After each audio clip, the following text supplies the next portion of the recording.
Good morning and happy Sabbath. Happy Sabbath. Happy day. So my name is Beatrice Ochieng and I am here to speak to you today to just encourage us, especially during this very difficult week we have had. I'd like to talk on the topic dealing with grief and loss.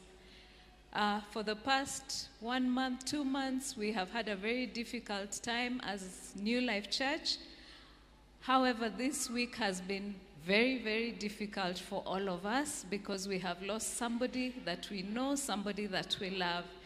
And so what happens to us, or what are we supposed to do when we lose such a close person? I'd like us to know how we should process this loss and get a healing journey even as we begin to accept her loss. What is grief, if I may ask? So this is a psychological process that we will face after the loss of something or somebody dear to us.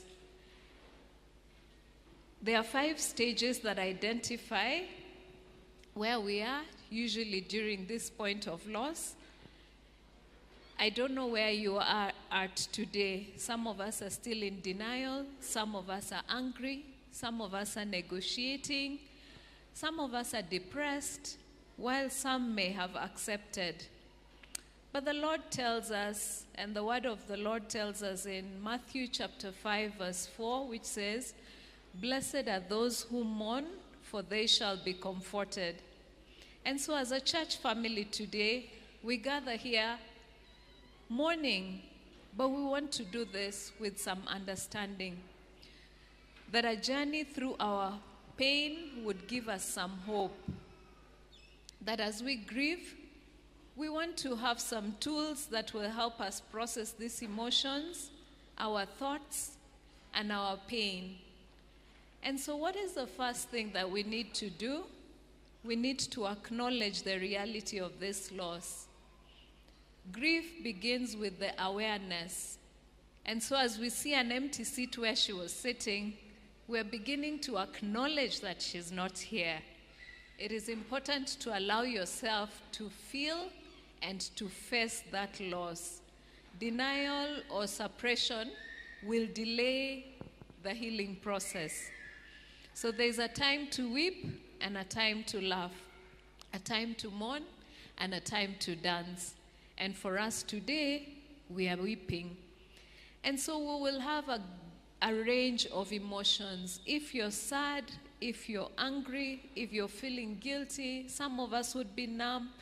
Just sit with that emotion. And so even as we do this, we need to understand the grieving process, as I said, that some of us are in denial. And many of us could be asking, did this just happen?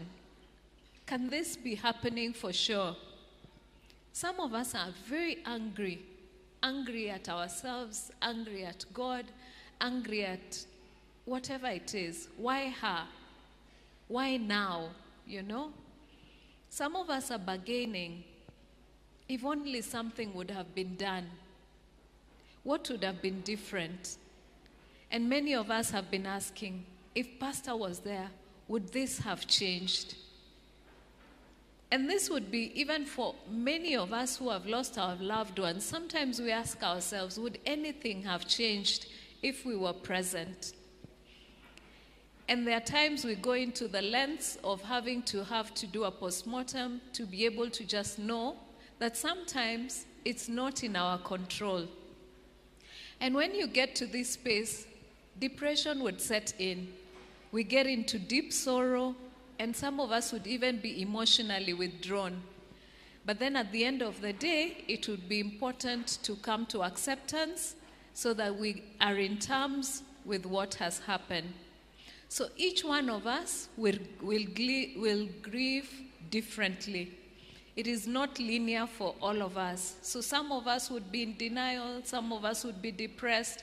Then we say, okay, I accept, but tomorrow when you wake up, you are still very angry.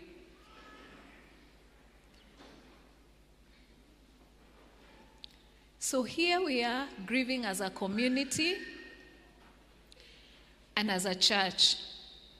This loss doesn't just affect one person, it affects all of us.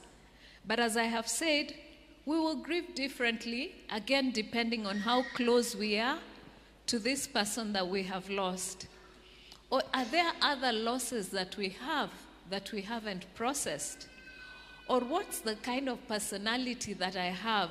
Will this personality help me accept quickly, or it will send me into depression? I invite us to carry one another's burdens, especially at this time, that we would be able to fulfill this, because this is what the Lord has asked us to do.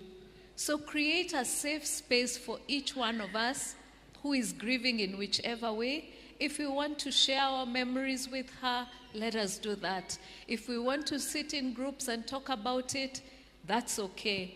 Some of us are already there, spending time with them. It would be important to just be with the people that are grieving. And so, when somebody is expressing how they feel, validate that person. There's no wrong or right way to grieve. If somebody wants to cry, it is okay to cry.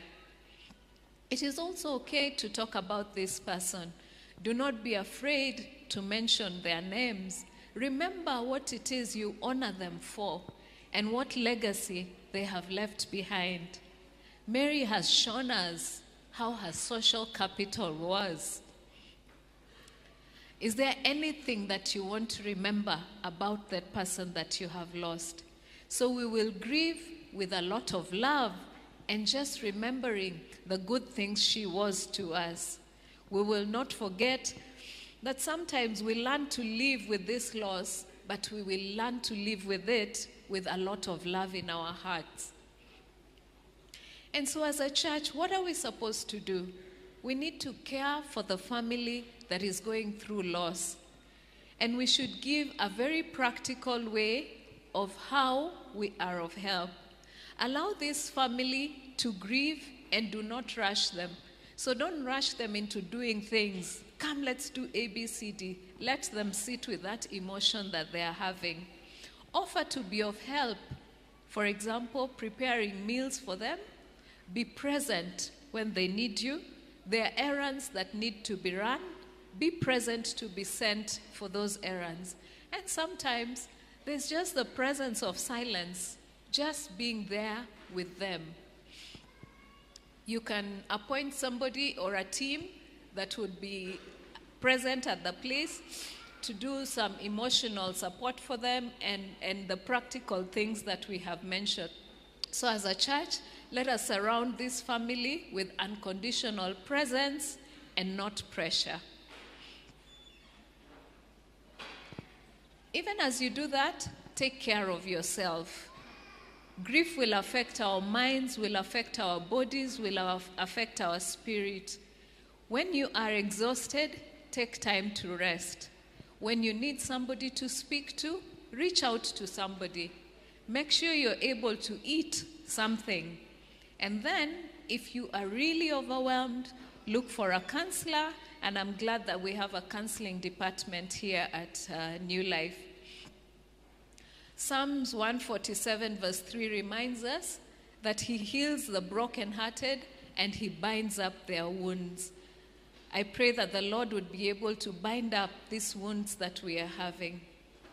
So find meaning and purpose in your pain. So in this grief or in time of loss, this should be a time of probably spiritual reflection and transformation.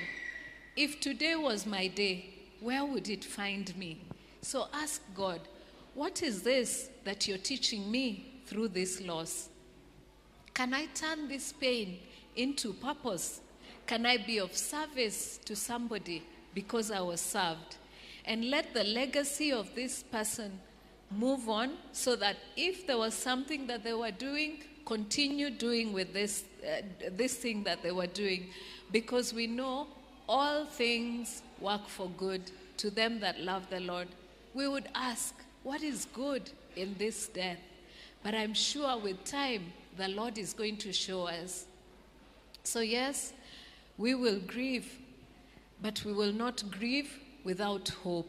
Brothers and sisters, we do not want you to be uninformed about those who sleep in death, that we may not grieve like those who do not have hope. So I pray that we find hope beyond the grave. Until then, may we journey through this season together, prayerfully and with hope. Let us be a church that grieves and heals well and loves deeply, just as Mary did. And even as we are going through these losses, certain times we say things that people who are grieving would not like to hear. So don't say anything like, I know how you feel. At least they have lived their life. They're in a better place. God needed another angel. Be strong. It was God's will. You will move on. At least you have other children or spouses or other family members. Those are not very comforting words, especially when somebody is going through loss. So you'd rather be there with them and be sorry for their loss and just be present. Sometimes you can just say, I am here for you. Or you're in my thoughts and you're in my prayers. And sometimes we do not even have anything to say. So it's just okay also to just be quiet. And so even as we go through this difficult time, there is hope. And we have a hope because we belong to the family of Jesus. I pray that the words of the song 181, especially the last verse, will minister to you and will answer by saying, oh yes, Jesus does care. Thank you and God bless you.